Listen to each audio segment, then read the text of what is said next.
All right, folks. We are here with the one and only Norma Zehr. Welcome.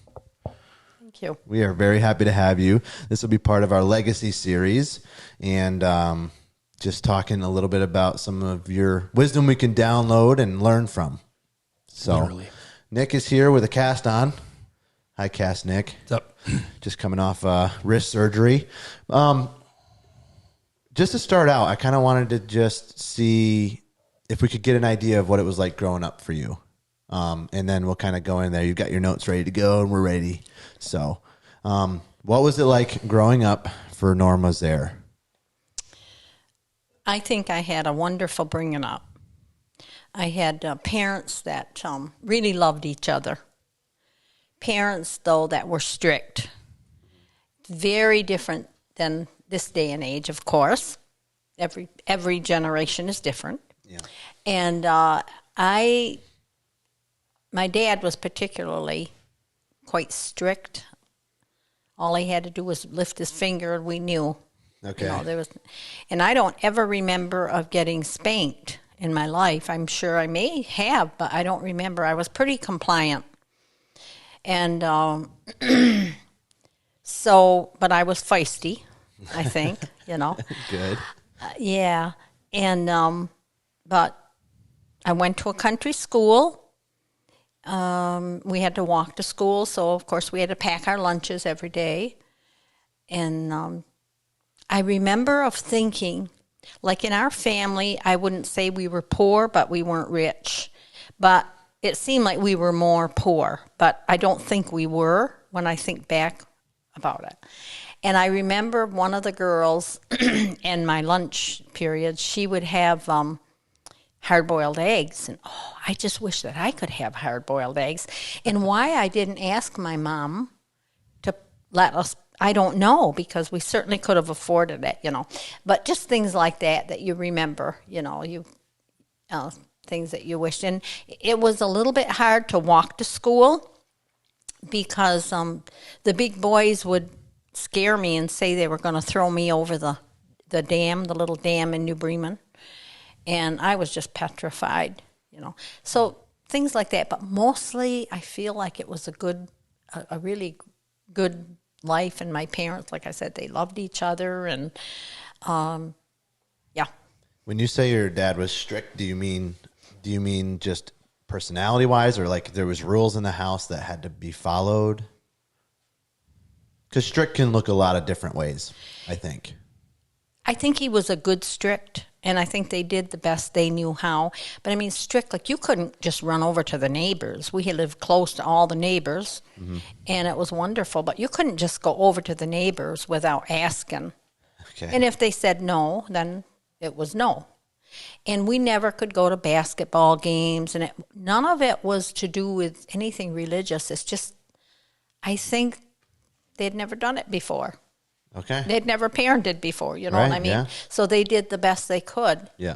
And, yeah. That's interesting. Bob Chamberlain was on. You know Bob Oh, Chamberlain? yes. He was on the podcast, and he was talking about just the differences between how he was raised and how when he then had children, like he would purposefully not go to his kids' games so they didn't get a big head. And he's kind of thinking now back on it, like how silly that was, or he just Really? thought that that's what Sure. he needed to do in order to, you know, keep his son grounded. And yeah, I just think that that's interesting. They're just doing it for Speaking the of first Bob. time. We're all doing what? Speaking of Bob, Okay. his mother was my homemaking teacher, so we bathed him many times. Sorry, Bob.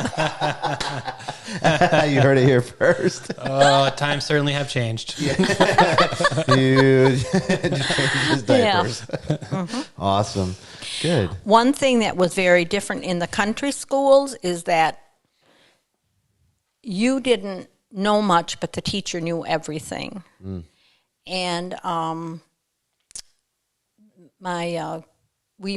went from first grade to fifth grade at New Bremen at this 2-room schoolhouse. And I used to always have habits. I was either blinking my eyes or making funny faces with my nose and just just habits. So this one day, my teacher took me into the office. She said, come into the office. And I didn't know what she wanted. And she took a hose a rubber hose, red, and she, she bent it, and she began to hit my hands. And I didn't know why she was doing this. And she said, that will teach you to make faces at me, not to make faces at me. And I said, well, I wasn't making faces at you. It was just a habit. But can you imagine in this day and age taking a rubber hose and hitting somebody's hands? Yeah, they'd be in prison. They would be fired and in jail for that. They would be. They would get arrested They for would sure. be. But we didn't think anything of it. Yeah, a different time. Of course so. It's so funny how vivid you remember that because you remember the color. Very. Oh, yeah. Mm-hmm. Did that hurt your feelings? Did you you say it was normal, but like, was that hurtful to you? I'm sure it was, but I don't think it was anything I hung on to. Yeah. But I'm sure it must have been because, and the thing that was more hurtful, this is kind of interesting, but in those days, the teacher had the classes up front and you were back in the back doing your homework and whatever or your work.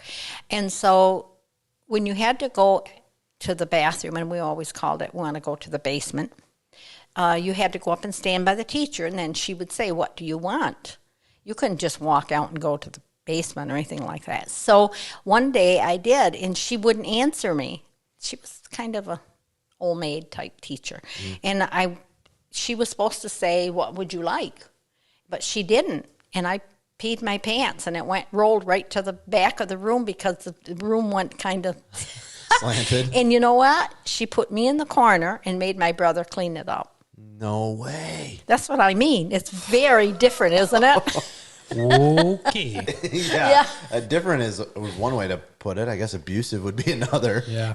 I can't imagine. Like, was this? In hindsight, do you think that was a unique experience you had with this teacher? Like, were all teachers like that, or was this lady a little bit? She needed some help. I don't know. I really can't tell you on that. That's interesting. Was it commonplace for that teacher to kind of dish out punishment like that? It might have been. I don't know because I didn't. Have other teachers. Oh, that's. Yeah. And then I don't know why you wouldn't like going to school. Yeah, I can't imagine why. Yeah. Kids were going to throw you over the bridge, and the teacher was really mean to you. Yeah. Abusive. Yeah. That's you pretty wouldn't crazy see that nowadays. No. No way. But like, it wasn't uncommon for teachers to like get a ruler. Right. So it was kind of a thing for the day. It was what school was this?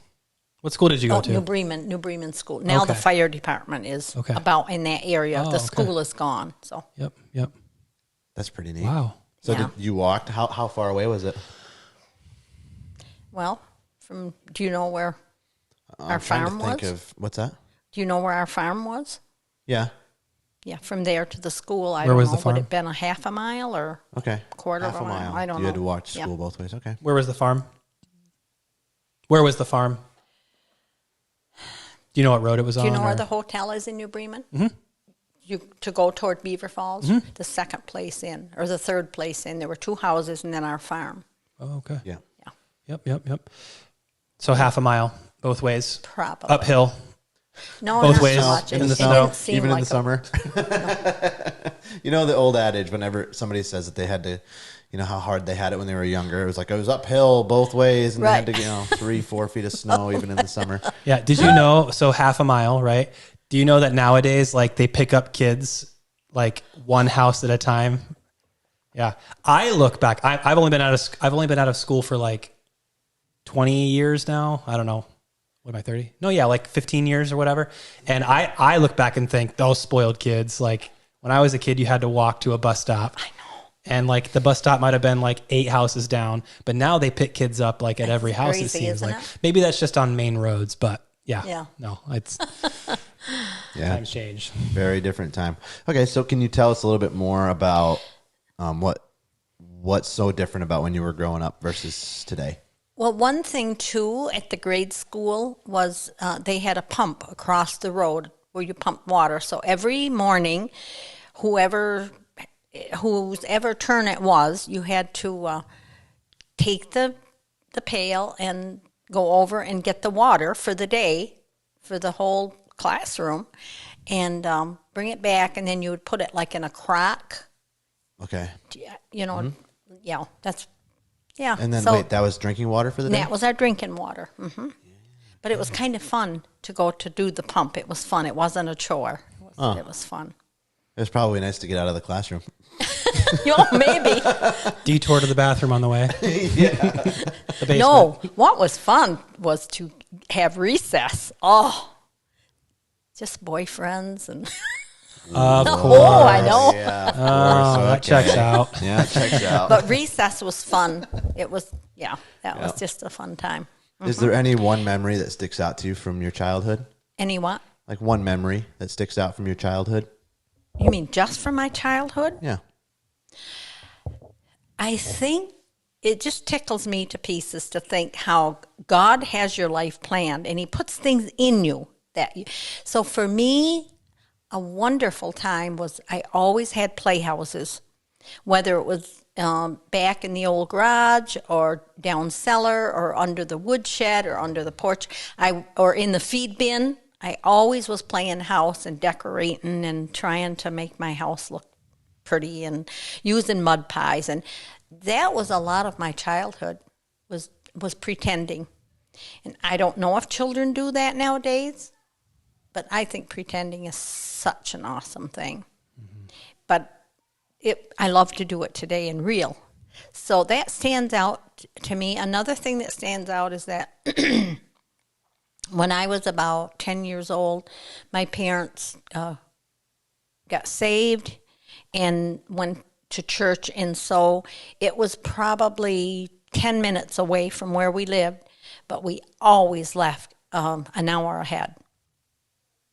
That was every Sunday. We just left an hour ahead. And when you got there, you played with the little kids and wheeled the strollers and stuff like that. So an hour before before the service even started, you mean? Before the service, yeah, because we went an hour before and it didn't.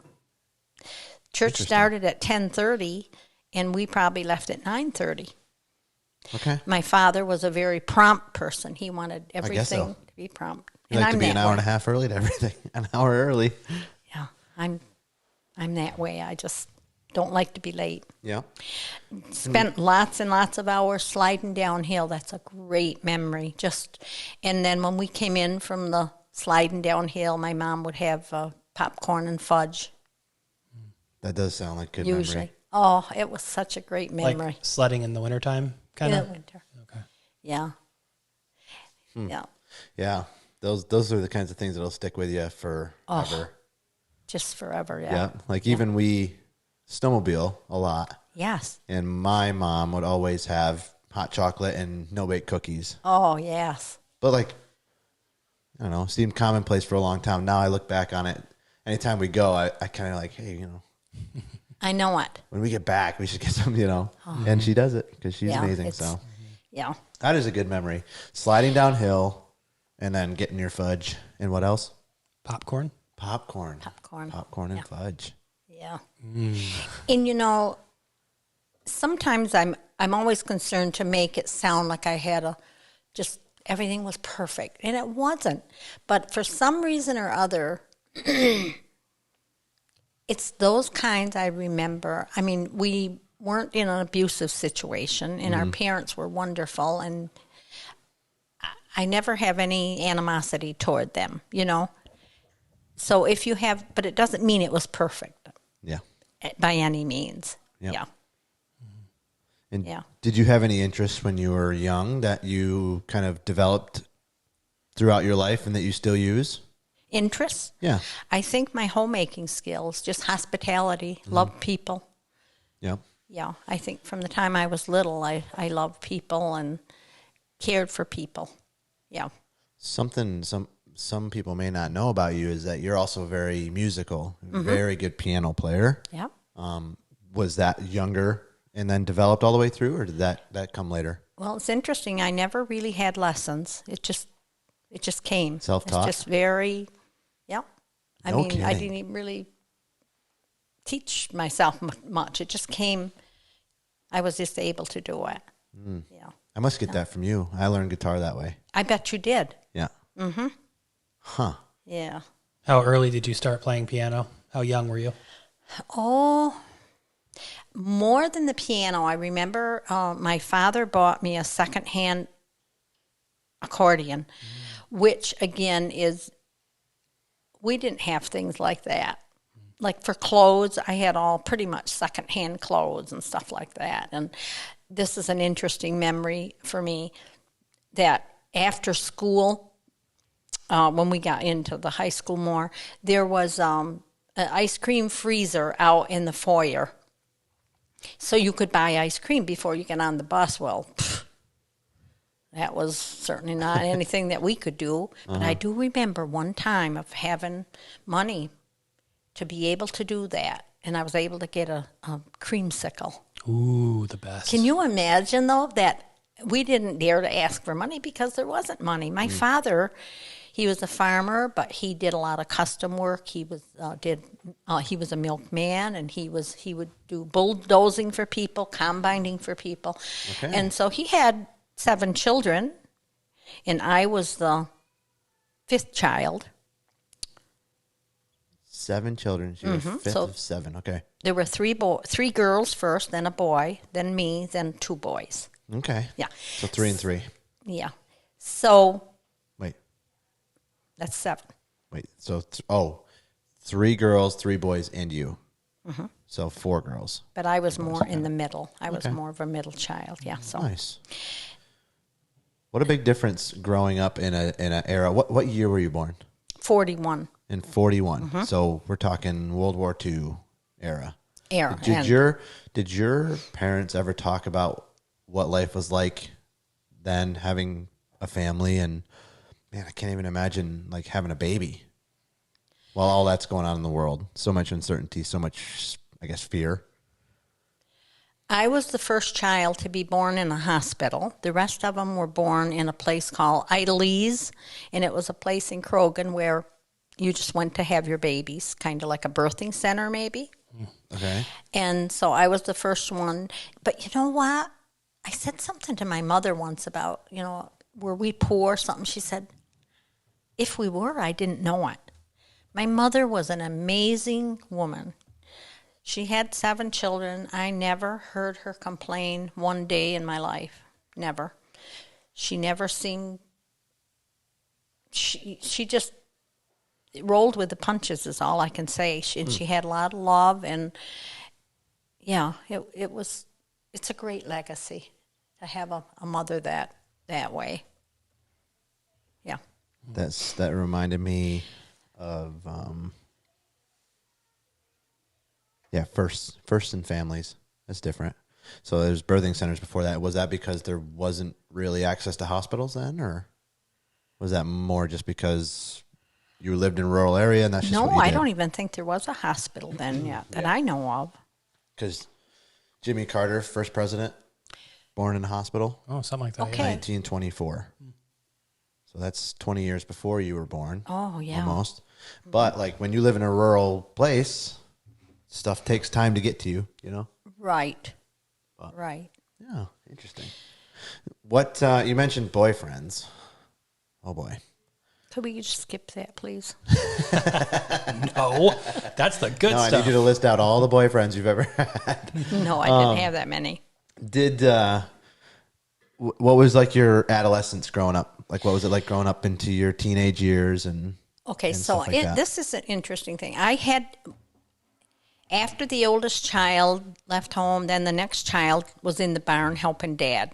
And then when that one left, the next one was, or next 2. So I don't know how old I was when I started having to milk, but I hated it. That's milking one cows. thing I hated. Yeah. I didn't like the barn. I didn't like the smell. I just didn't like it at all. And so I always said, I will never marry a farmer. How did that turn out for you? Whoops. Isn't that funny? I said that so many times. I can remember saying, I will never marry a farmer. So, my adolescence was, again, we couldn't just go to a basketball game or something like that. But then I did start dating pretty young. And, but it was no big deal. But the big deal was when I met Mr. Zehr. That was the big deal.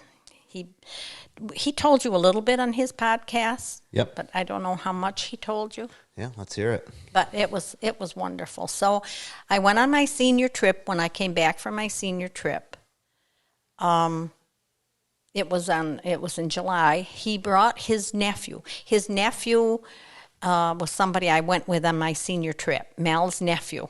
Okay. About the same age, 3-4 years difference. And so Mal brought him over to visit me. It was after the Bible school program. And so he took us for a ride. And when he got home, when we got back to my place, Mal says to me, "Do you like motorcycles?" And I said, "Oh, I love motorcycles." So that's all he said. And the next night he came down. Operator. He's smooth operator. Without his nephew. And we went on a motorcycle ride, and it was all over but the shouting. He's like, crap, now I got to go buy a motorcycle. Yeah, great. It was a motorcycle. So he came over with the motorcycle and took you for a ride? He did. And then we got home, and I had a date with a couple other guys for some nights, and then he made a date with me on Saturday night. Wait. Cannot gloss over that part. Okay, when you watch like the Andy Griffith Show or something like from the 50s and the 60s or whatever that was saying, I guess earlier than that. It's not uncommon for like Barney to have a steady girl and then maybe go on other dates. No. Right? We didn't do that. No. Well, you just lined them all up for the week? Okay. So you had a few other dates lined up for the week. That's so foreign to me. Yeah. But yeah, it's funny. No. Okay. So you were This like, is an sorry, I'm interesting busy thing. Thursday and Friday with a couple other dates. I'll see you Saturday. This is how upright my parents were. One night, I had a date with another guy, but I knew it wasn't anybody I was going to like. And so Mal waited down the road in his car for this guy to leave, and then he came and my parents were so mad. They just said that was not reputable at all for me to be, So this is why my parents were really upright about lots of things. So in a way, that Saturday night we went for a long ride and laid our cards out, and he asked me to marry him. And 10 days later we were engaged, and 3 months later we were married. That was it. No. Back up. So he takes you for a motorcycle ride. That was the first night. Yep. Then you've got some dates lined up after that, right? So serious question, when you were out with those boys, the whole time were you thinking like, I'd rather be with Mel? I think so. Yeah. It was love at first sight for us. Some people it isn't. So you get through those dates, and then Saturday comes, and you've got your second date with Mel. Oh, yes. Yep. And then That's the night we went for a long ride. drive, and he asked you to marry him. Talked about everything. And I knew he was a Christian, so this was a real drawing card for me. But to tell you this, that when I was in homemaking class, I took a family course from Mrs. Chamberlain. And one of the things they wanted to know was, what do you want in a husband? And I can remember of a lot of the girls saying they wanted somebody tall, dark, and handsome and all, that kind of stuff. But I didn't. I said, I have it to this day. I wrote it down. It was part of my lesson. I wanted a husband that was kind. I wanted a husband that was Christian. I wanted a husband that would love children. And I wanted a husband that didn't drink alcohol. Because I grew up in a home that was near the hotel. So I saw so much alcoholism. And my mom was wonderful. She would have the alcoholics come over, and it didn't bother her at all. But I saw what it did to the families, and so I didn't. And so we made that choice, even that we would not have alcohol in our home. You can do what you want, and people can do what they want. But for us, that worked. So those things, everything I asked for when I was just a young girl, God really answered it. It's like when I didn't know anything, he was working. It's just phenomenal. So you talked about all of that on this long car ride. We did. Yeah. Oh, yes. Where'd you go? Just drive around the county? You have to be so personal. No. Yeah, no, you don't have to answer. It was way up by the water up on Chase's Lake. Okay. And we went down and that's a good sat spot. on the beach. Interesting. Enough said. All right, said. moving on. Okay. Yeah. So 10 days. And did I say sense of humor? Sense of That humor. was another Yeah. thing I asked, that I wanted a husband with a sense of humor. And yeah, he filled all that. Wow. Yeah. Quite the Prince Charming, I guess. Second date, proposal. Yep. Did you have a ring? Yep. We went to Syracuse and got a ring Oh, together? Mm-hmm. Yeah. Yep. After remember that? that, yeah. You mean after he proposed? Yep. Did you ever make him get down on one knee? Did I ever what? Make him get down on one knee and do it again? No, we didn't even do that stuff. Oh, really? That's just New that's age a stuff. New age stuff. I like that, I'm though. gonna look that up. It would have been fun to have been surprised, but So proposal on the second date, Yeah. and then you were engaged. So and then married 3 months later. yeah, Okay, yeah. all right. It was Was it that was that a fast? great time. Was that fast for even that time? Oh yeah, Yeah, it was. yeah. Like How- my how- sisters went with their boyfriends probably for 2-3 years. Oh, okay. Yeah. Oh, wow. Okay, yeah. So how did it work with going back to your father and your mother, and like how did that all work? Telling them that, and did they bless it? Like what was that all did. like? I think they loved him right away. Oh, wow. Yeah, And how old were you at this time?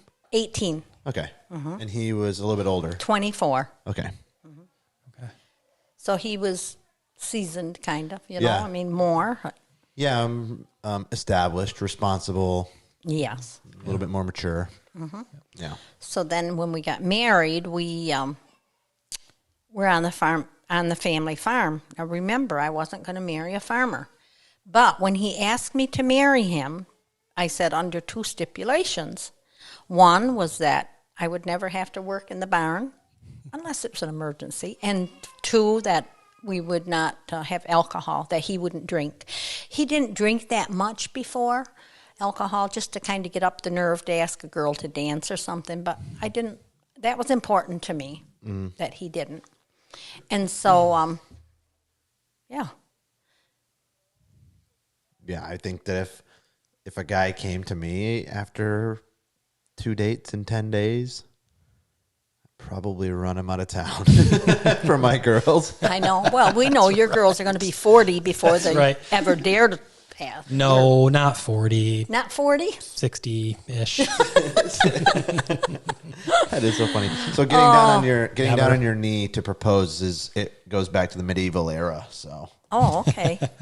he was Not too late. above that. Okay, so then it was 3-month engagement. That's crazy too. Yeah. But we saw each other every day. And Okay. this was so cool because, again, my father was strict. And I only ever remember one time of using his car going somewhere. And that's it. And Mel let me take his car home every night. It was so fun because he had this Buick with leather seats and power windows and a thing on the floor that you could press that would make the radio station move. I mean, it was a cool, Really? What a so stud. cool. You don't even have those nowadays anymore. What's a radio? Yeah. So that was What's a amazing. radio? You mean like his Bluetooth speaker? Oh. Yeah, right. So does drive the last couple? Now you have a Camry. Now you've got the Toyota. You have a new Yes. car now. So the last couple cars that you guys have had, does that like remind you of that time? Because those are like cars, that would be Bigger similar. cars. Yeah, the bigger Lincolns. Yeah, I think so. It's like right up kind of the Yeah. same style, but more modern. Yeah. Yeah. So the new one you like though? You like this one? Yeah, the Toyota's good. Yeah. Yeah. Nothing like that first car though. I'm not a fussy person about having a great car, just as long as it works really good. That's my main. I don't care too much what it looks like. I don't care for the bells and whistles. Right.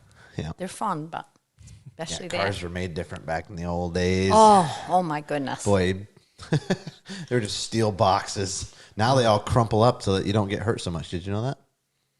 Like they're built so Right. that when you get in an Yeah. accident, it's like an accordion. Mm-hmm. It's supposed to protect you more. And for you guys, you probably think it's strange. I lost what I was going to say. Strange to about- be in a big giant boat of a car. Yes, that is strange. No, oh, I know. I was going to say about windows, power windows. Pretty much everybody has power windows. Those days you didn't. There were people that did, and that car did have power windows. But now, I mean, Yeah, every car has power everybody, windows. has, yeah. Yeah, I remember growing up, even in like early 90s, mid 90s, like there was a good amount of crank windows still. Yeah, But, so it must have been, I mean, you're talking in the 1960s? yeah.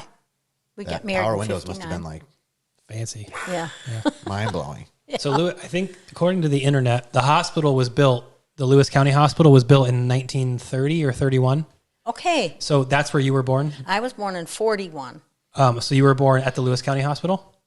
I was, but you know what's interesting is that I have a picture of me in this nursery with all these beds, and I was one of them. And it said the brand new nursery at Lewis County General Hospital. Maybe they didn't have I don't a know if they maternity, yeah. didn't have a maternity before that. That's why Probably you would have been not. the first of your siblings, maybe then. That's Yeah. why maybe you were the first of your siblings, since Right. they didn't have. So did your father? When did your parents get a vehicle? Is that why you were the first one born in the hospital? Is because No, it was we always had a vehicle. Okay. Even when I was a child, I can remember of trying to crawl in the back of the vehicle because they were going fishing, and I wanted to go too. So I'm trying to figure out in my mind why you were the first of your siblings to be born at the hospital, because New Bremen to the hospital is quite a ways without a vehicle. Because I think it was the first time there was a nursery. Oh, okay, just the I nursery. feel, Okay, but I'm not so sure. you came home in a car. Oh, yes. Yeah. Yes. The first car I remember of having when I was a kid it's called a Grand Page. A grand page? A Grand Page, and it Pull had up. shades that you pull down the shades. Oh wow. Yeah. Let's see. What? Yeah. No way. Yeah. Does this look right? Yeah, Oh, it looked a lot like. wow. That's not what you were thinking. That's was not it? what I was thinking. No. No, but that actually, that checks out. That makes sense. Of course. That's incredible. Wow. So the shade, you'd pull down the shades like they were Oh, yeah. like wrapped up into the, Oh, yeah. Oh, yeah. the top. That is cool. I'll clip that and I'll put that in so people know what it looks like. That is a cool car. And were Yeah. they all were they hard top or were they like fabric top? Some of these are I hard top. feel like it was a fabric top, but I don't know for This is sure. a rough part of the country to have a fabric top. Graham Page. I can't even, I don't know if it was. Is that the kind of car that like you had to crank it on the outside? Do you No, know? not It had an ours, ignition? Okay. Yeah. Man, that is cool. I love seeing stuff like that. I love seeing like that was your life. That's what you lived through, and it was just normal. Yeah. Yeah. Very normal. Boy, that's cool. Mm-hmm. Okay, so then you were married. Is there anything in between then and when you were married that we need to know about? When what? Like the engagement period? Pretty much that's it, right? Where did you get married? We got married at New Bremen.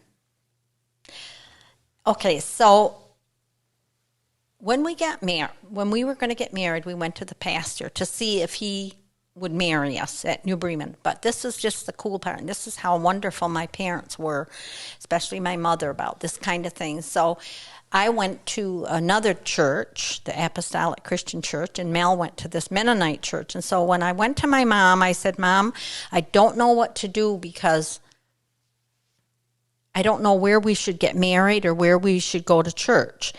And she thought a minute, and she was so wise. She said, well, wouldn't you think, because he's already a member of his church, that maybe it would be best to go his way? Isn't that just the coolest thing? I think it is, in a way, for her to say that. And so we did. So we went to the pastor and said, will you marry us? And he said, well, you have to be a member of the church before I can marry you. And I was quite indignant. And I said, I'm not even saved yet. Why would I want to join a church? And he was so kind. And he said, well, what are you waiting for? And I said, well, I don't know. And so he said, well, just get down on your knees and ask Jesus into your heart and whatever. So I got down on my knees and I looked up at the pastor and I said, will you say it for me? Because we didn't do stuff like that. We didn't say stuff out loud much. My parents lived it, but you only had a prayer around the table. You didn't Okay. you know. It's like certain And so customs. Yeah. I did. I stumbled through the prayer, and God saw my heart. And so then we went to his church. Now, a neat thing was that his father lived with us for 8 years. Okay. Yeah. So His your father was a father-in-law- wonderful man. His wife had died 2 years before. Yes, and so that was a good experience. He was a good man and never had any problems much with him or anything. He was just a good man. Did he have influence that rubbed off on you? You sound like you're kind of remembering him in a great way.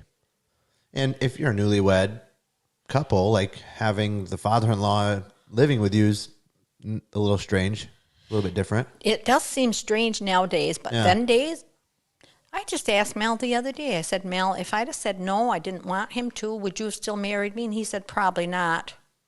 Right, yeah, different time. I mean, you mean your father was more important than me?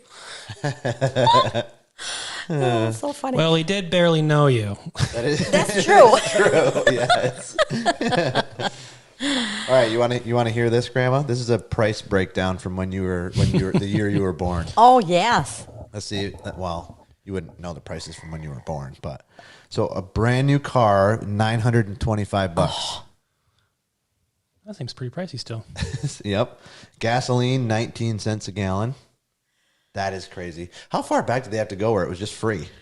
You know, like the country was. Everything cost a penny. Yeah. A house. Guess how much a house was in 1941? I would say 15,000. 6,900. Wow. Yep. Not bad. Good guess. A loaf of bread was 8 cents. Milk, 34 cents. Postage stamp was 3 cents. Yep. What are they now? Like I remember that. 50, 75 cents or something. they're expensive. 70 cents. Stock market, the Dow Jones Index, 111. What is it now? Thousands? Yeah. I'm going to find out. Dow Jones. Right now it's 42,000. 42,000. And it was 111. You really should have probably put all your savings into the Dow Jones. Average annual salary, $2,050. So, That Yeah. is insane. wow. Minimum wage was 30 cents. Gold was $35 an ounce. Unbelievable. And that's not that far. That's not that far ago. Far back, you know. No. Just 80 Not that some long years. ago. Yeah, but yeah. I'll tell you another neat thing about, sort of goes along with this, is groceries. When I was little, my mom would write out a grocery list. I mean, a long grocery list. We took our wagon and went over to the store. My aunt and uncle owned a store in New Bremen. And then everybody just put it on a bill, and then you paid once a month. Wow. Okay, yeah. What do they call that? Credit accounts or Credit. Something like that, right? I guess, yeah. put it on my account. So once in a while, I would tell a little white lie because I would put a Snicker candy bar in with the groceries, and they'll say, "Did your mom say you could?" And I said, "Oh, yeah." Lied right through my teeth. Unbelievable. Did your mom Oh, ever find out? unbelievable. Did you ever find out? Would your mom find out about that? I'm sure she must have. Because they but get a receipt, right? Even when they pay. Yeah. What are all They these were a Snickers nickel. doing on here? Yeah. you know, the Snicker candy Wow. bars. Oh, Yeah. so good. A nickel for a Snickers. Oh, Yeah. Oh, Yeah. yeah. That's a funny memory. That's a different time. Like nowadays, they'd probably ask the kid if you wanted two because you just want to make the sale. But back then, they were concerned about you and Of asked, "Did your course. mom say that you could have that?" Like it's just Oh, a yeah, they different probably knew. different time. Yeah, nobody cares about that stuff anymore. Like, Well, even walking to school, like people care about that now. You know, Right. you send your kid to walk into town for a mile away, or send them to school for a mile away, and cops that. get called. You know, it is totally different. yeah. Yes. It's amazing that things can change so much so fast. Our entertainment was like playing ball at night. We had little ball fields, and just it was great. At home or with your friends? At home usually, somewhere around there. Maybe over in another area too, but Yep. yeah. So you've been married for how many years now? So we've been married for 65 years, and we have 4 beautiful children and 20 beautiful grandchildren. Yep. And Who's your favorite? 40 great-grandchildren. 40. So Great-grands. from 2 to 4 to 20 to 40. Mm-hmm. All from you guys. Just, isn't that amazing? That is kind of amazing. Yeah, it is. Yeah. It's quite a tree. Yeah, big responsibility. All right, ready to name them? On the spot, public record. The great I grands. honestly don't know if I can name them, to be honest. Probably not. Personally. Okay, so what have you learned in 65 years of marriage? That is a loaded question. That is a hard one. Keep your mouth shut. I agree. Me too. Thanks for the advice. That would that would save a lot of my problems.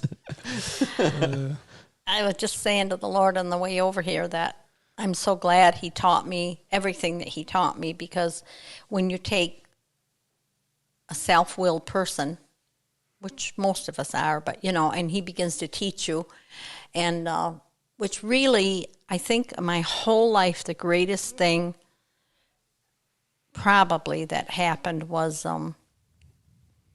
so we were married 10 years, and we just were hungry for more of what God had. So there were 6 of us people, adults, and we started studying a book, reading a book, and it was called God's Visitation to the Mennonites.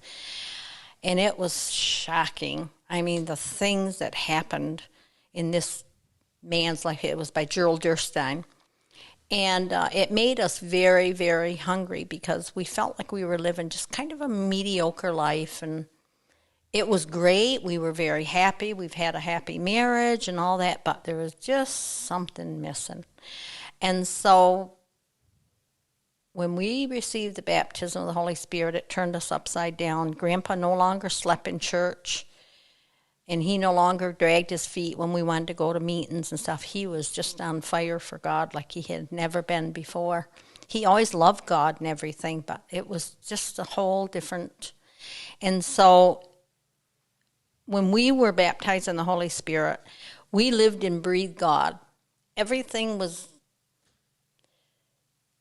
if we had like any kind of an emergency or cold or a headache, we wouldn't even consider going to the medicine cabinet. And again, it's not wrong to, but we were so immersed in this spirit that we just prayed. We just prayed. Did things go wrong during that time? Oh, yes. We had hayride accident where there were 2 children killed, and that was a hard time, and we learned a lot. I remember people coming and not saying anything, just being there, because what can you say? It's the board broke on the wagon and they fell, and we ran over them. So it was. So I'm just saying that it was hard, but the baptism of the Holy Spirit, I think, gave us the strength and gave us what we needed to get through that hard time. And then that is when we started seeing all the miracles happen. So do you want to hear some of that? Oh, yes. Yeah. Oh, yeah. Okay. Well, up until that point, I don't think I had ever heard God speak to me other than in the Bible, which is the ultimate, of course. But I began to hear him speak. I was out back one day, and I was reading my Bible, and I was reading in 1 Peter, where it says that a woman should have a quiet and gentle spirit. And I laid my Bible down, and I said, I give up. I'm not that way. Me. I'm not. I don't. Right. I'm not gentle and quiet. And he said to me, I heard him, not with these ears, but my inner ear. He said, read it again. So I read it again, and I put the Bible down. I said, same thing. I don't have a quiet, gentle spirit. And he said, read it again. When I read it the next time, then he highlighted that, and he said to me, your spirit is gentle and quiet. He said, I'm not talking about your personality here. He said, I'm talking about the spirit in you. And that just, because I think when you have a personality like mine, that sometimes leaders are offended, I think, a little bit about it, and they didn't like that. I had different ones say different things to me through the years, leaders. In other words, be quiet or something like that. you know. And so that was just, it was his spoken word to me. So, and then, so we started having prayer and praise meetings. And when you're in the Holy Spirit, you don't even do much of the work. He just does it. He would bring people in. We ended up having probably 50 people in our house for prayer and praise meetings. And people were so hungry, they just came, and it just happened. And so we began to see miracles. One of the first miracles I saw, I would call it a miracle in a way. It wasn't probably called a miracle, I don't know. But we were in our living room, and it was a prayer and praise meeting. It was time for prayer, and I was praying, and these words started coming to me, which now I realize later it's called a word of knowledge. But during this prayer time, I felt like God kept saying to me, buried treasure, buried treasure. So I finally, in fear and trepidation, said to the group, these words keep coming to me, and I don't know what they mean, but it's buried treasure. And a girl said, take what you have and give to the poor. And that was all that was said. And then I felt kind of stupid because nobody said that it was for them or whatever. Well, that week, a man came to our door, and he said, I want to talk with you. And he said, he was a pastor, actually. He's dead now. But he said, I want you to know that that word was for me, buried treasure. And I said, well, how is that? And he said, I had, at that time it was quite a lot, I think, but $15,000 buried in my father's cellar out west. And he said that was the buried treasure, and God had been Adam to go and get it, and he knew right where it was going to go. It was going to go to the Poor Children's Foundation. He knew. So it was so incredible, like God actually used me to speak something that big to somebody. So then we begin to see other things. We saw miracles. One of the things that I just love so much is that we were on the farm, and Mel had rented a bull, and it was the end of summer, and the bull was getting pretty nasty. He was pawing, and he was nasty, and I was scared. I was very scared. And so they come in one day, and they said, we're going to get, the people are coming to get the bull, and we're going to put him in the truck. And so they left with pipes in hand, and I said, in the name of Jesus, you bull, you go into that barn like a lamb. It just rose up in me because, in a way. So pretty soon, the truck's gone. Mel come back. He didn't hear me say any of that. He come back, and I said, well, how'd you make out with a bull? He said, you know what? That bull went into the barn like a lamb. No. And it's like, I couldn't believe it. That's Hardly. crazy. It's just was so cool just because, yeah. We saw legs grow. I remember the first miracle I saw. This woman came to a meeting, not our meetings, it was another full gospel meeting, and she had one leg maybe 2 inches shorter than the other, and she wore a lift in her shoe for all her life, pretty much. And so she went forward to be prayed for, and I saw it. I saw her leg go, just, yeah. Now, did the one leg shorten, or did the other one grow? It grew. Gotcha. It grew. Nice. Yeah, isn't it? Yeah. You know Matt's story? Maybe. Yeah, I'm not going to tell it, because if you ever have him on, he'll tell you that. How his arm grew, and I watched that too. Oh my gosh. Okay. Yeah. Yeah. You know what I want to hear about? What? I want to hear about the 700 Club story. Well, that's one of them. Okay. Okay, take your time. Go down the list. No, I mean, that's great. Okay.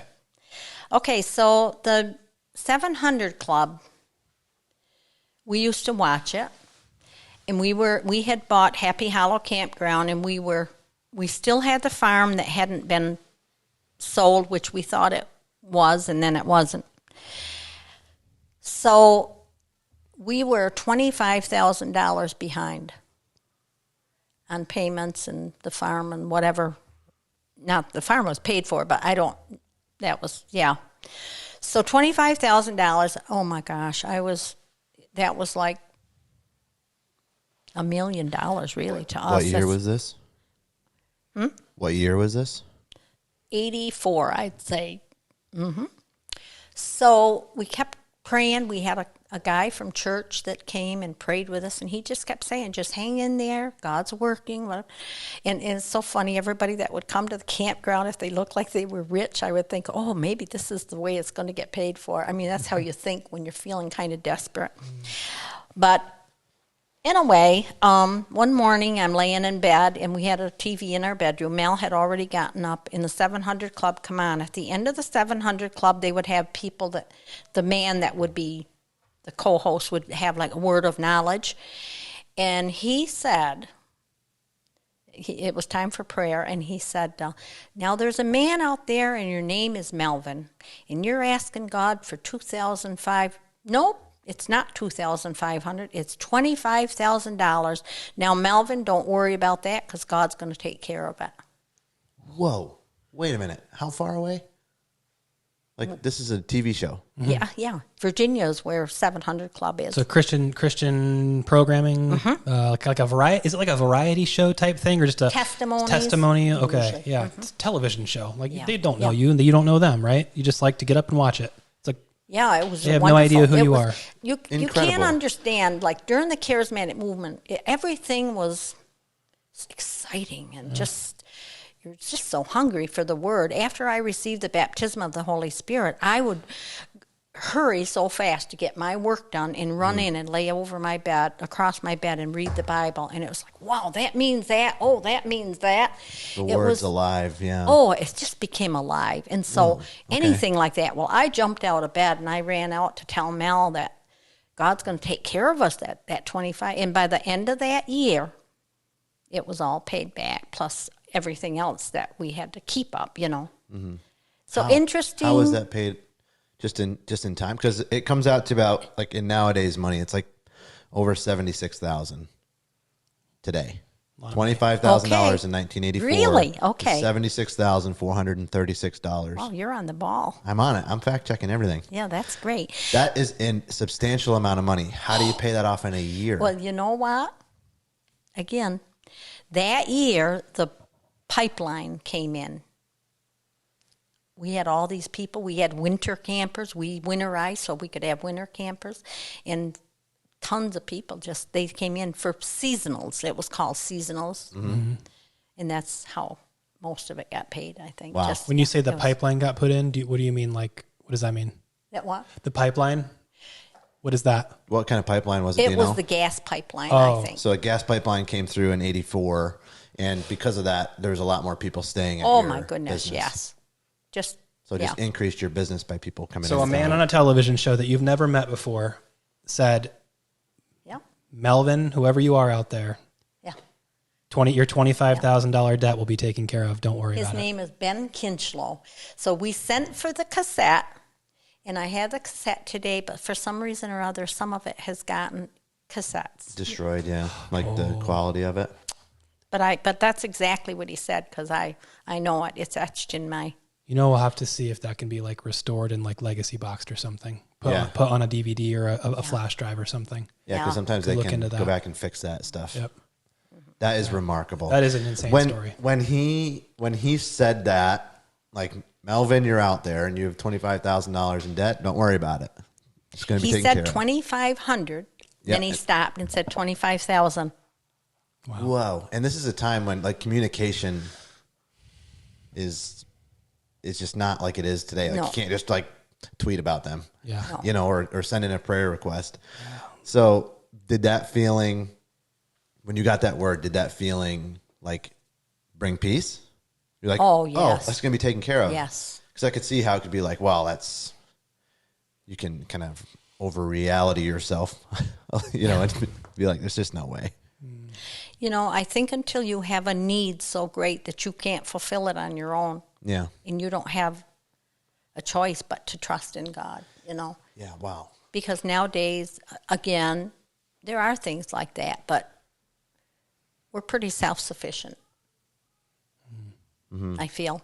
Yeah, but a lot of people a lot of people struggle with the same stuff. There's a lot of people that are in crushing financial ruin. Yeah, I That know. if somebody came and said, like, hey, don't worry about it, it's going to be taken care of. And it wasn't like somebody just showed up with $25,000 either. And I thought they might. Yeah, You right. know? Right. But God has his ways. This was very supernatural. Yeah. Another really wonderful thing was when Delight got married. Of course, now this was in 81. And we had an outdoor wedding. And didn't know what the weather was going to be like or anything like that. Didn't really have a second plan for a church. I don't remember. Maybe could have went to New Bremen. But however, the day of the wedding, it was ready to start, and just a few sprinkles. Not, I could hear it on the tin chairs, just a little bit. Nothing much of anything, and that was it. People were just praying. After the wedding, our neighbor said, "Oh, so sorry that it just poured rain. I don't know how did you have never poured, never. It poured on both sides of the house of where we lived. Again, it's just a miracle. That's all I can say. It just doesn't make sense. Yeah, it was. No, it doesn't make sense. Mm-hmm. And I think Mel had told you about the army worm coming through when he had the podcast.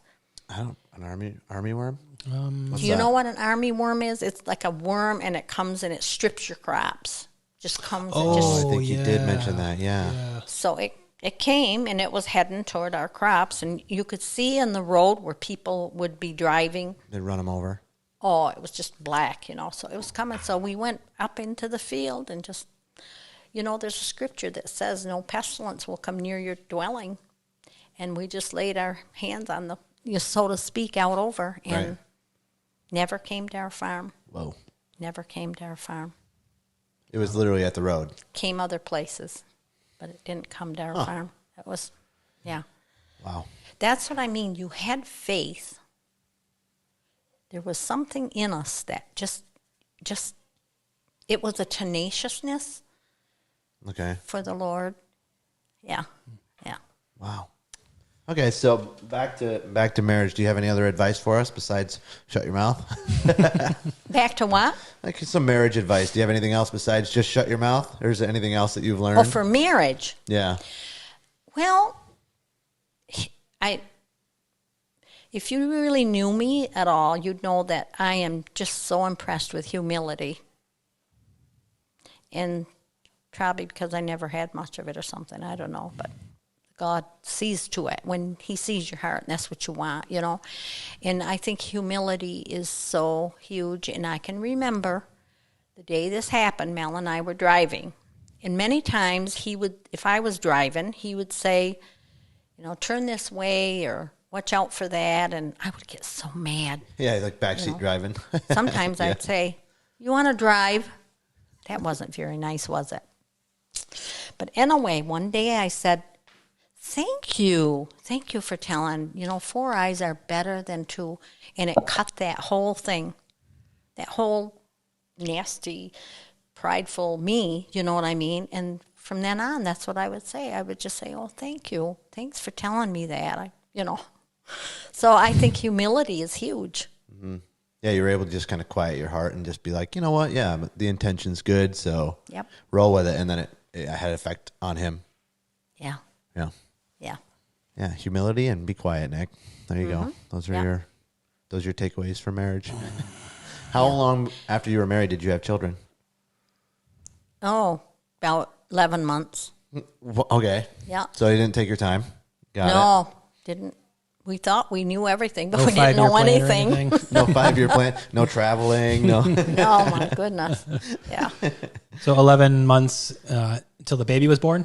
Like, we were married in October, and Delight was born August 12th.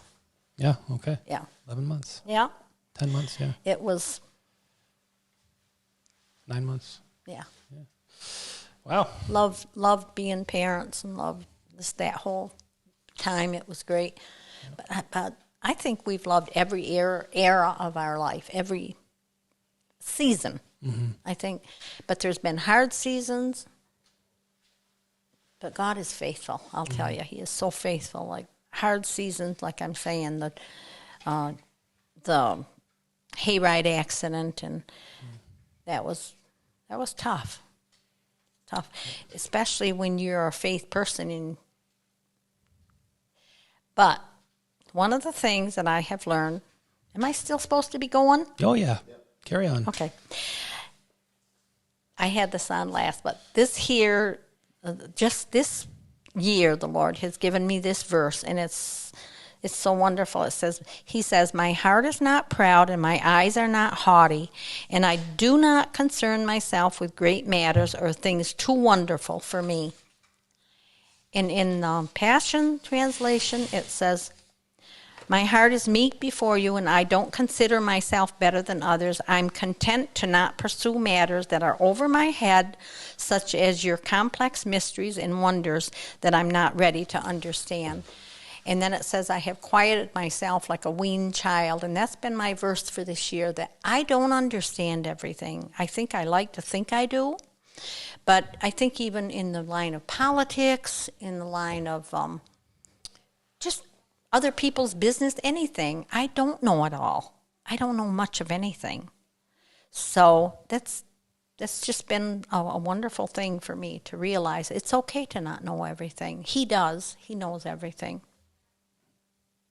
Yeah. Yeah. That is very well said. I really like that. What would be some things that you learned as you became parents together?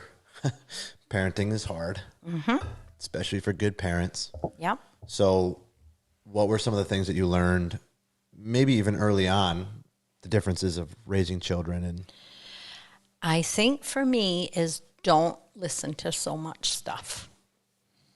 Don't, because everybody, it's a matter too great. Stick with the word and what the word says, and love your children, and don't be so worried about if they're not walking at 9 months, and don't. right. I don't know. You probably are way past that, but in our day, that was more the thing. But I think being strict, but loving, and being strict on the things that matter. You know, I mean, there's some things that don't matter. I didn't say anything about this, but I would bring it into children. But like my mom lived with me, and she had Alzheimer's, and she lived with me for 2 years and a little over. And I learned to major on the majors and minor on the minors. And I think that with children. There's things that just don't matter. Can you explain what you mean by major in the majors and minor in the minors? What Like with my mother? Yeah, like what does that mean? Well, majoring on her safety, majoring on her being comfortable and all of that, maybe. So like caring about the important stuff and not caring about That's the unimportant right. stuff? Gotcha. And like how she looked. Like some people probably didn't like this. But she wore this black net to church, you know, because she liked that. And I think like most people didn't do that, you know what I mean? She looked, even when she thought she could feed her babies pictures. And so she'd take pictures to church with her and feed them at the dinner table. I didn't care if people looked at her and thought it was terrible. But some people do, but I think just in the same way with your children, so what? One sock don't match the other. We're going to church. We're going to have a good time. Doesn't matter. Yeah, we often get Looks. tied up in the stuff that doesn't matter. That's a pretty common thread in life. Such a dead-end street. Focus on the things that matter. Love people. Oh, love people. Yeah. Love your people. children. That's Take right. care of your children. Doesn't matter if they're not walking when they're supposed to necessarily. Right. It doesn't matter necessarily what they're eating when they're eating it. I guess that's all semantics for the most part. As And long I as they're think well taken care of discipline. and they're safe. Too. Discipline Yeah. would go along with this. I'm not a fan of, in my day, they had the real liberal people that wrote books and things like about maybe spanking or whatever. And I didn't join that group because I felt like you have to do what you have to do to discipline them, because this is what I tell parents: if you don't cry now, you're going to cry later. And we could have done a better job. Discipline. I wish that we'd have been a little stricter on some things, but yeah. Yeah, and that's something that changes too. Like as children develop, they need different forms of discipline. Yes. It transforms and makes itself manifest different ways.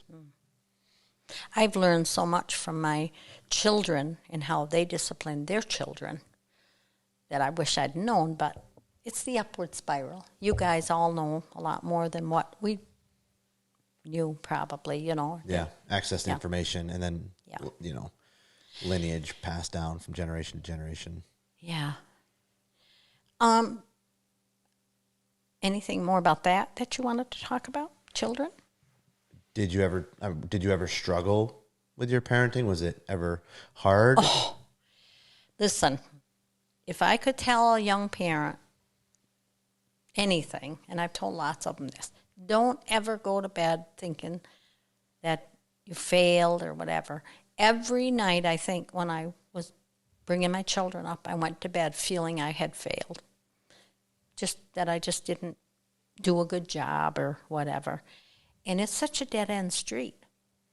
It doesn't bring peace. It doesn't bring, you know. So do the best you can do, and don't feel guilty. It's not part of the plan. Just, yeah. You have something to add to that? Yeah, no, that's good advice. I often feel that way, so it's good to hear that. Yeah, it's easy to end a lot of days as a parent, from a father's perspective, feeling like you could have done so much better. So yeah, it's encouraging to hear that. You know, we have an adversary, and it says that he's the accuser of the brethren. He goes before God night and day and accuses us to the Father in heaven. So the enemy's voice is always accusation. You didn't do this right or do that.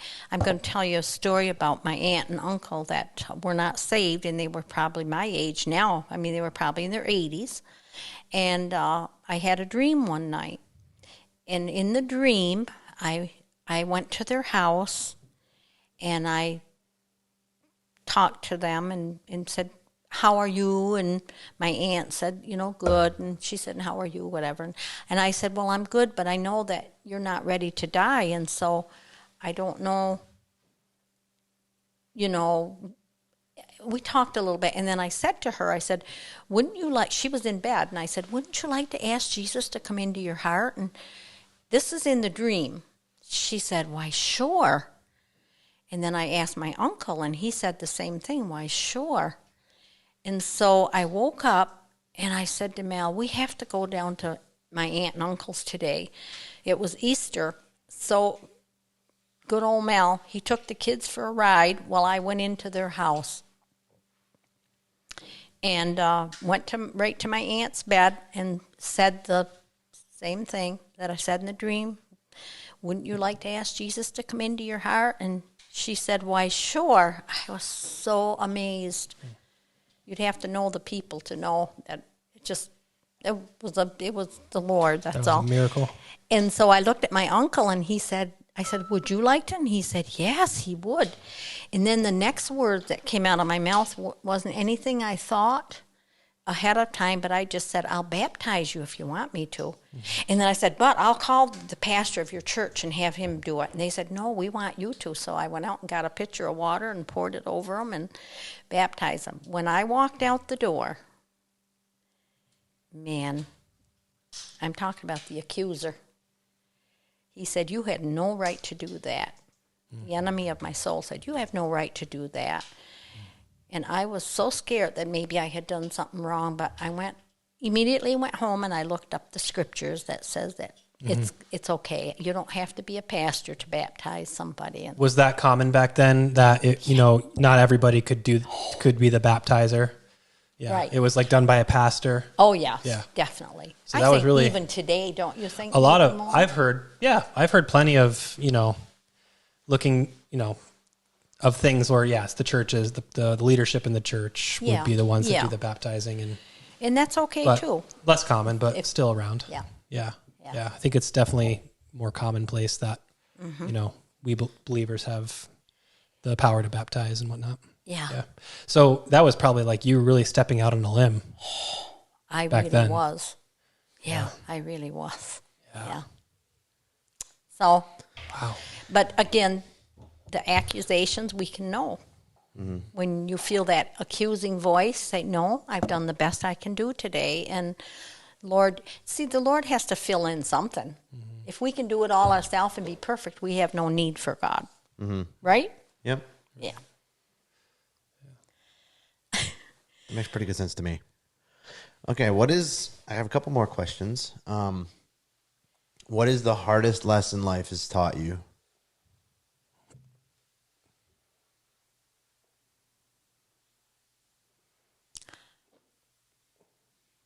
Shut my mouth.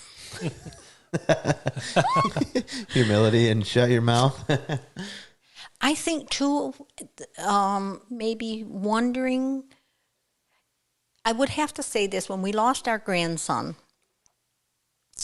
I never questioned God, because it's not, oh, she's religious, she don't question. No, it isn't that. It's just that I know God's so good, and I know me so much that I know that these are matters too great for me. I don't understand it. You could have knocked me over with a feather when the policeman said he had passed. But I know God, and I know He knows what's what, and it's okay with me. So, and I'm so glad about that. And could I just share a little bit about that walk? That was probably the hardest thing we ever went through. And I was quite disturbed that I didn't seem to have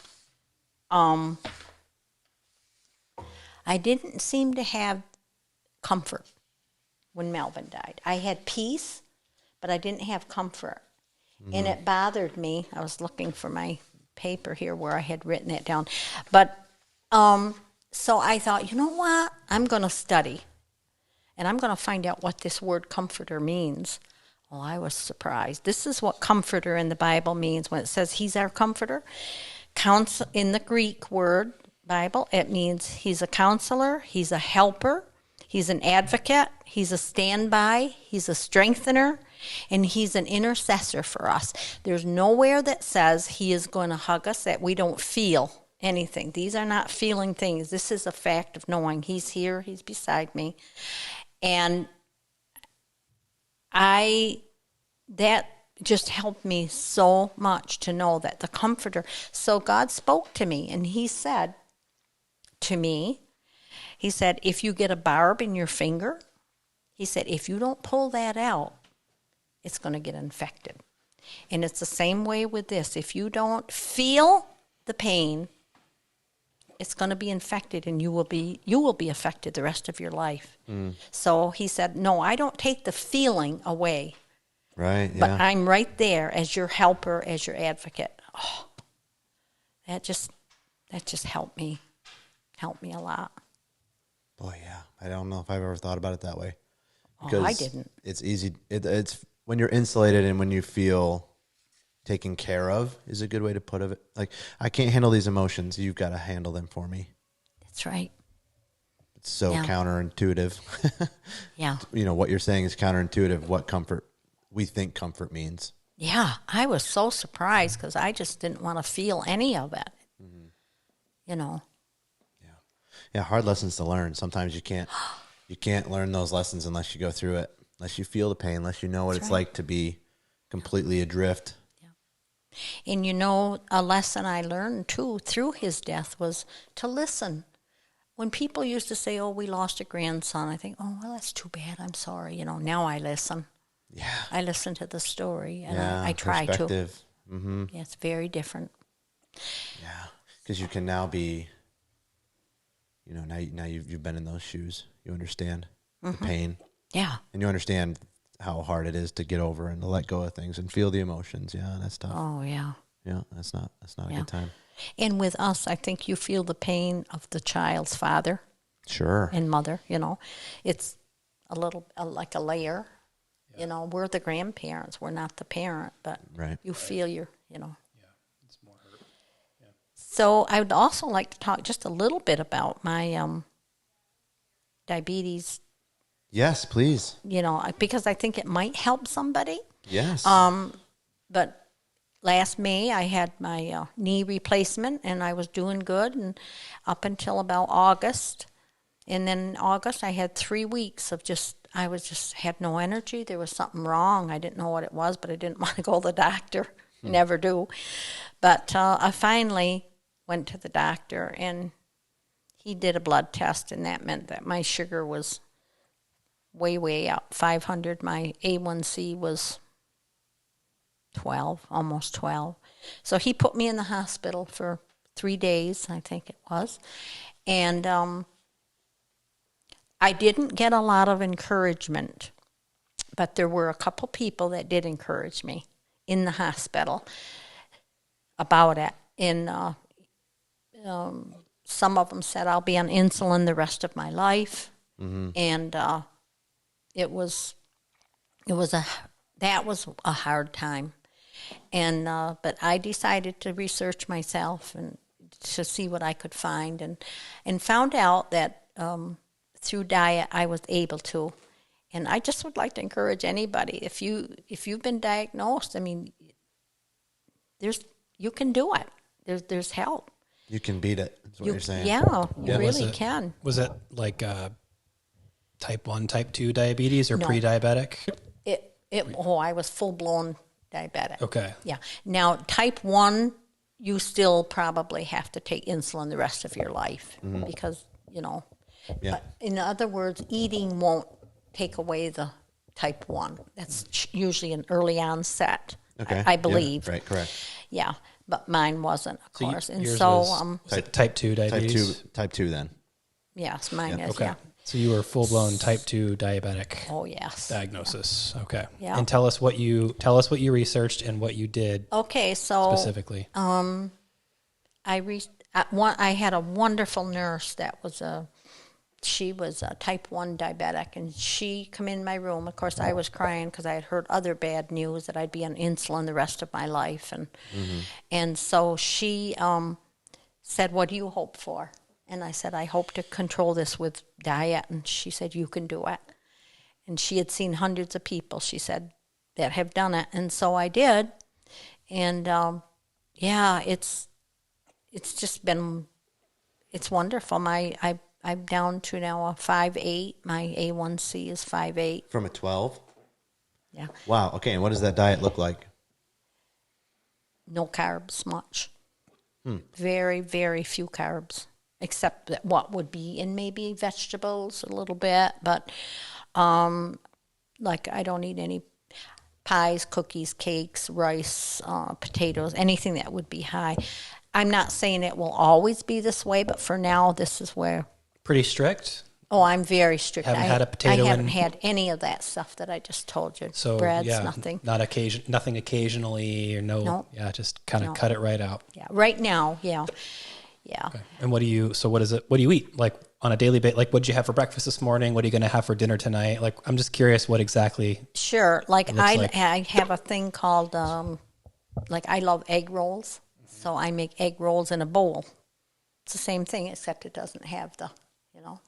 Okay. Yep. I eat a lot of cabbage. I love cabbage. Oh yeah, but that does sound good. yeah, that kind of thing.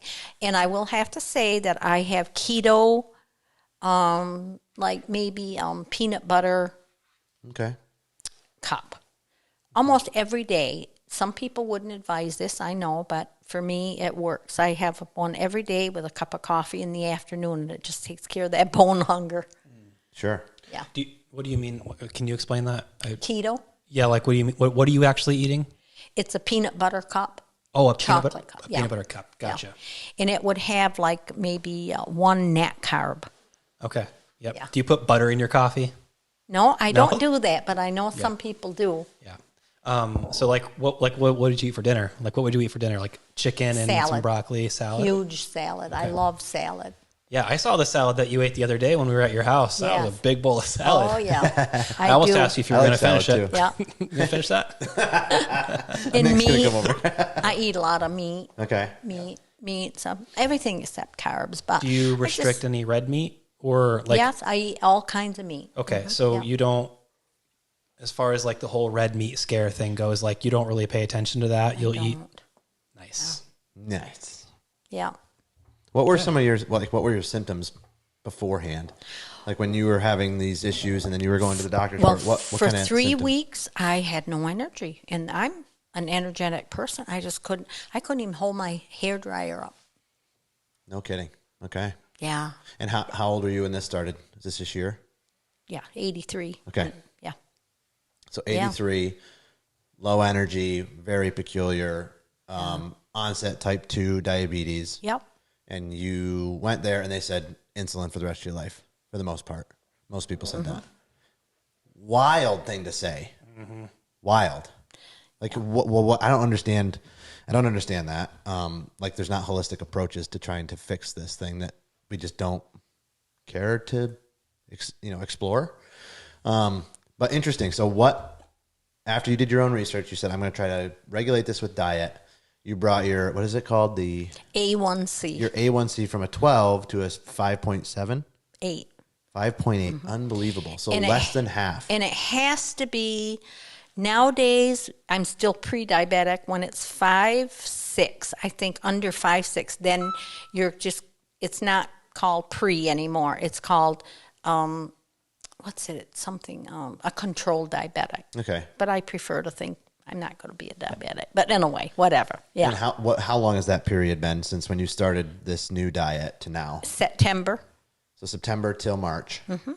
And how different do you feel from September to March? It's just unbelievable. I have so much energy. It's just, Really? I can't.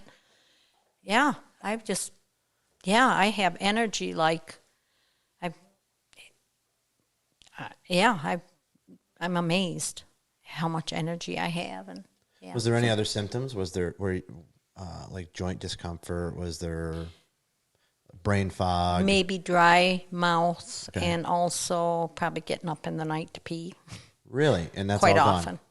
But no, that part isn't. I still do because I probably shouldn't drink before I Okay.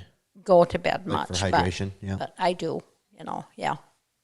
Yeah, I didn't have a lot of symptoms, but you know what? I went back and I read some notes that I had taken in August, all the stuff I was feeling, like kind of, not hopeless, but what was it?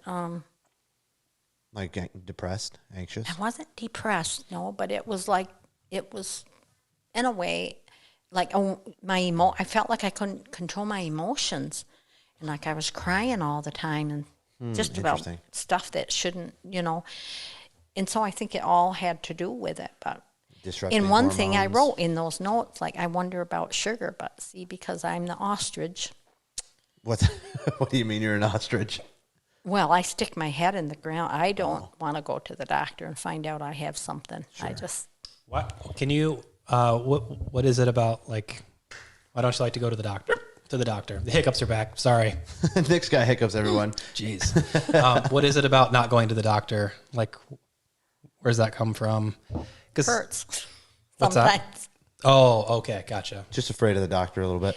You got to realize that when I was a kid and you went and you had to have a shot, it hurt so bad. Now the needles, when I had diabetes, I had to be on insulin, for about 2 months, I think. Okay. And then I said to my doctor, who is wonderful, I said, I don't want to go on any medicines after my insulin. I want to try to control this. And he let me, and it's worked. But the needles that I had to have for my insulin were nothing. I didn't hardly feel it. It was surprising.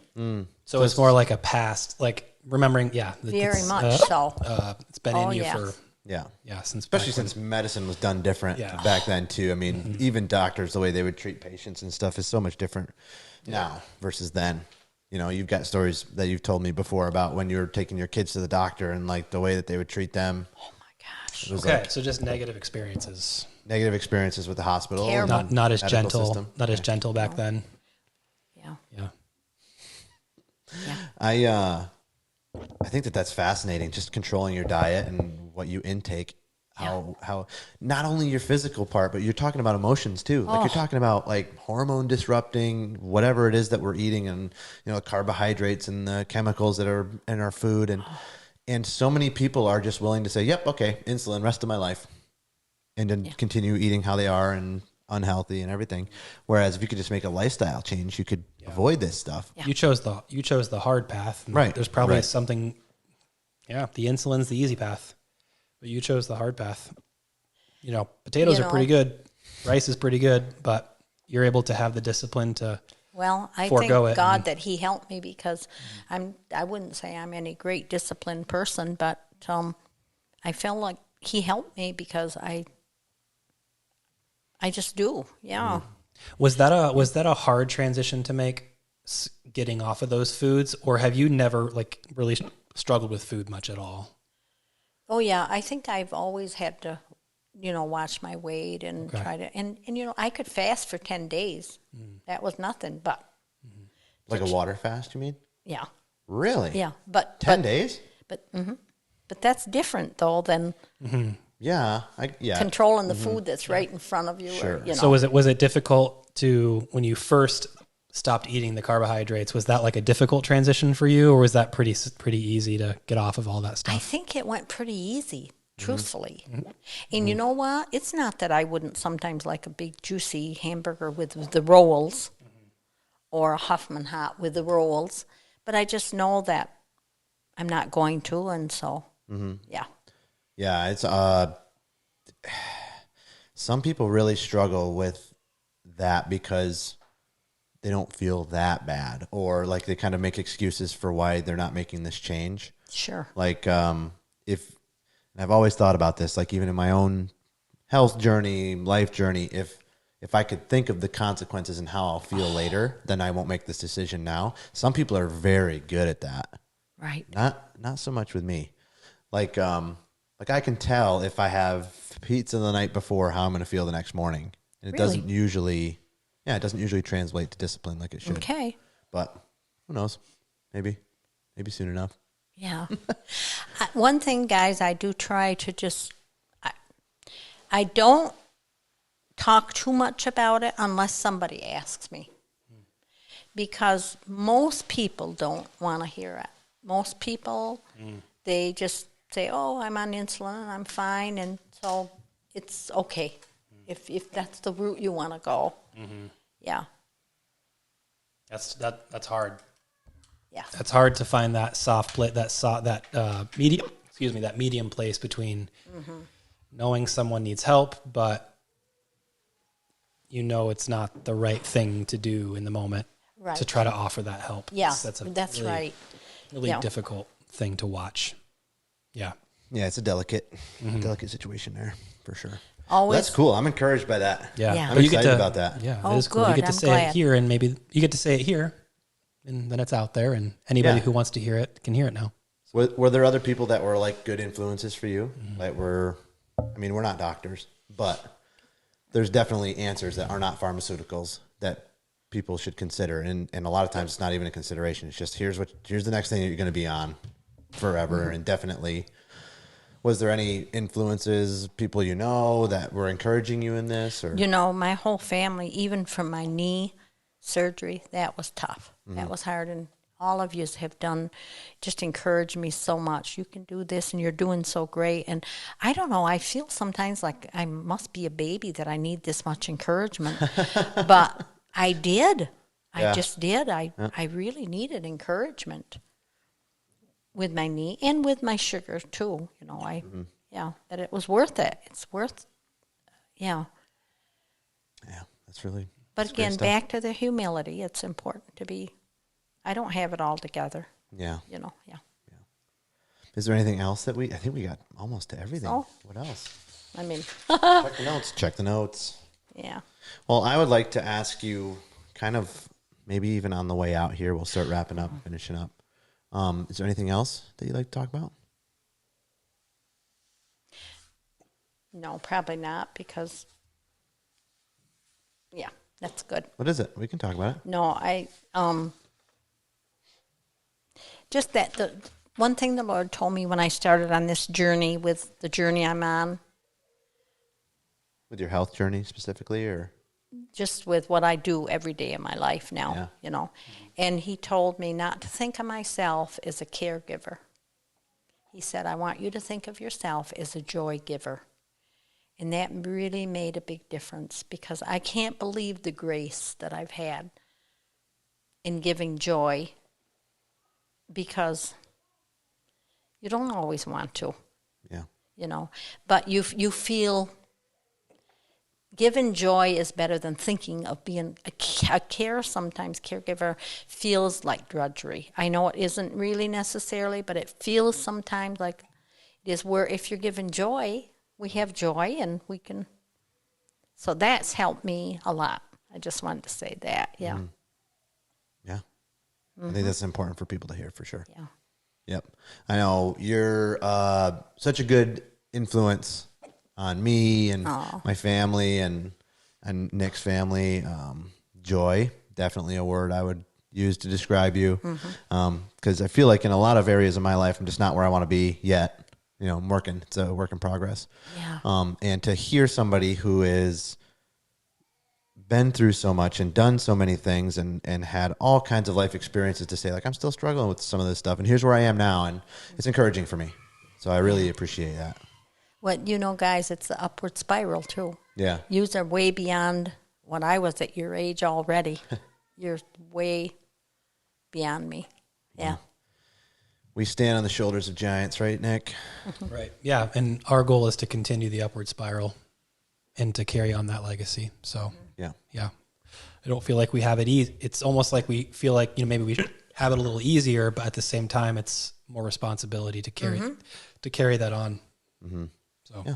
You know, peace is very important to me too. Peace, like even in a family, that's so important to me. I tell people this. I think because both Mel and I are middle children, that they say that they're more peaceful children. I don't know if that's true, but I feel like that's one reason maybe we've had an easier marriage, because we both want peace.